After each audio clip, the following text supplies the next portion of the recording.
Disc సమస్యలు ఉన్న patients sexual యాక్టివిటీలో పాల్గొనాలా వద్దా అంటే డెఫినెట్గా పాల్గొనొచ్చు, బట్ విత్ సమ్ ప్రికాషన్స్ అని మాత్రం చెప్పగలుగుతాను. ఇది ఒక సెన్సిటివ్ టాపిక్ కావచ్చు, but very very important topic.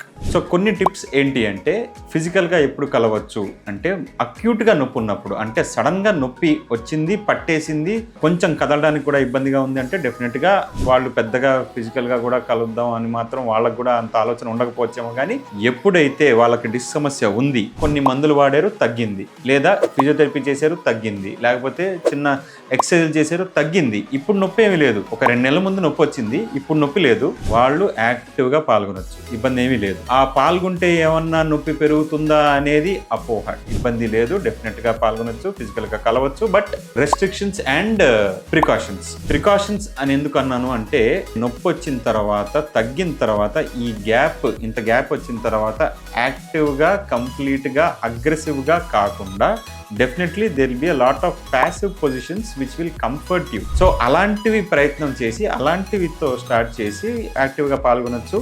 ఎప్పుడైతే మీరు ఇదంతా కూడా 1-2 సార్లు అయిన తర్వాత మీకే తెలుస్తూ ఉంటుంది కాబట్టి తర్వాత నుంచి అది రెగ్యులరైజ్ అయిపోతూ ఉంటుంది, పెద్ద ఇబ్బంది ఏం ఫీల్ అవుతూ ఉండరు.